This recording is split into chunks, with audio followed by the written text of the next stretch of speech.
আসসালামু আলাইকুম ওয়া রাহমাতুল্লাহ। মহান রব্বুল আলামিন সকল জাতিকেই ঘুম দিয়েছেন, বিশেষ করে মানুষকে ঘুমের মতো একটি বিশেষ নেয়ামত দিয়েছেন এজন্যই যে ঘুম মানুষের ক্লান্তি অবসাদ দূর করে, শরীর স্বাস্থ্য ঠিক রাখে এবং ঘুমের অবদান অসামান্য। এটি আল্লাহর অনুগ্রহ ও নেয়ামত, মহৎ ইবাদতও বটে। আল্লাহ তাআলা পবিত্র কোরআনে বলেন, তোমাদের নিদ্রাকে করেছি ক্লান্তি দূরকারী। সূরা নাবা আয়াত নাম্বার ৯। মুসলমানের প্রতিটি কর্ম আল্লাহর ইবাদত, তবে তা হতে হবে ইসলামের নির্দেশিত পদ্ধতি ও রাসূল সাল্লাল্লাহু আলাইহি ওয়াসাল্লামের সুন্নত মোতাবেক। তখন সবকিছুর মতো ঘুমও ইবাদত পুণ্যে পরিণত হয়। এখানে ঘুমানোর আগে কয়েকটি গুরুত্বপূর্ণ আমল দেওয়া হলো। নাম্বার ১, ৩ কুল পরে ফু দেওয়া। ২ হাতের তালু একত্রে মিলিয়ে সূরা ইখলাস, সূরা ফালাক ও সূরা নাস পড়ে তাতে ফু দেবে। তারপর ২ হাতের তালুর মাধ্যমে দেহের যতটা অংশ সম্ভব মাসেহ করবে। মাসেহ শুরু করবে মুখমণ্ডল ও দেহের সামনের দিক থেকে। এভাবে ৩ বার করবে। সহিহ বুখারী হাদিস নাম্বার 5017। নাম্বার ২, আয়াতুল কুরসি পড়া। প্রিয় নবী হযরত মুহাম্মদ সাল্লাল্লাহু আলাইহি ওয়াসাল্লাম বলেছেন, যে ব্যক্তি ঘুমানোর সময় আয়াতুল কুরসি পড়বে, শয়তান সারা রাত তার কাছে আসবে না। সহিহ বুখারী হাদিস নাম্বার 2311। নাম্বার ৩, সূরা বাকারার শেষ ২ আয়াত তেলাওয়াতকারীকে নানা প্রকার বিপদ আপদ থেকে রক্ষা করা হয়।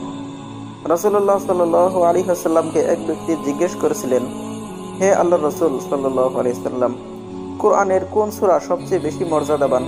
তিনি বললেন, সূরা ইখলাস। এরপর আবার বললেন, কোরআনের কোন আয়াতটি বেশি মর্যাদাবান? তিনি বললেন, আয়াতুল কুরসি। এরপর আবার বলেন, হে আল্লাহর নবী, আপনি কোন আয়াতকে পছন্দ করেন, যা দ্বারা আপনার ও আপনার উম্মত লাভবান হবে?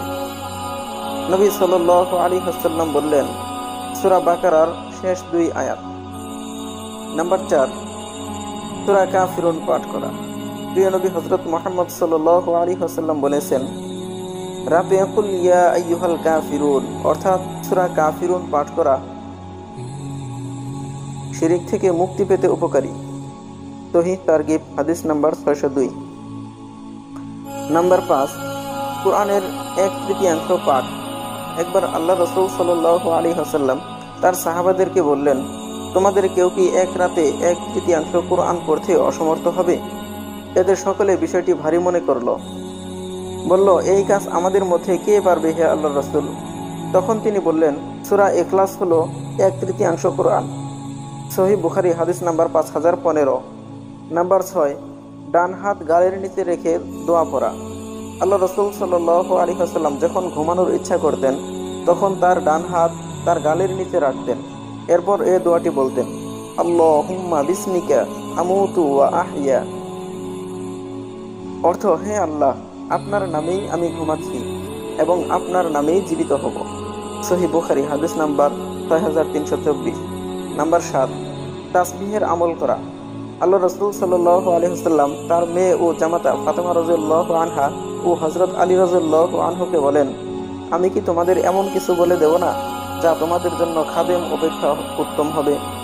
তখন তিনি বললেন, যখন তোমরা তোমাদের বিছানায় যাবে, তখন তোমরা পড়বে ৩৩ বার সুবহানাল্লাহ, ৩৩ বার আলহামদুলিল্লাহ এবং ৩৪ বার আল্লাহু আকবার বলবে। তা খাদেম অপেক্ষা তোমাদের জন্য উত্তম হবে। সহিহ বুখারী হাদিস নাম্বার 3705।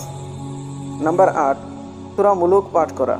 আল্লাহর নবী সাল্লাল্লাহু আলাইহি ওয়াসাল্লাম বলেন, যে ব্যক্তি প্রত্যেক রাতে সূরা মুলুক পাঠ করবে, এর মাধ্যমে মহিয়ান আল্লাহ তাকে কবরের আযাব থেকে রক্ষা করবেন। তিরমিজি হাদিস নাম্বার 2890।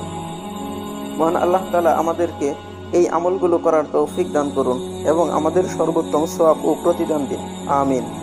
আর আপনি যদি আমাদের এই চ্যানেলের নতুন দর্শক হয়ে থাকেন, তাহলে অবশ্যই চ্যানেলটি সাবস্ক্রাইব করে পাশে থাকবেন। ধন্যবাদ।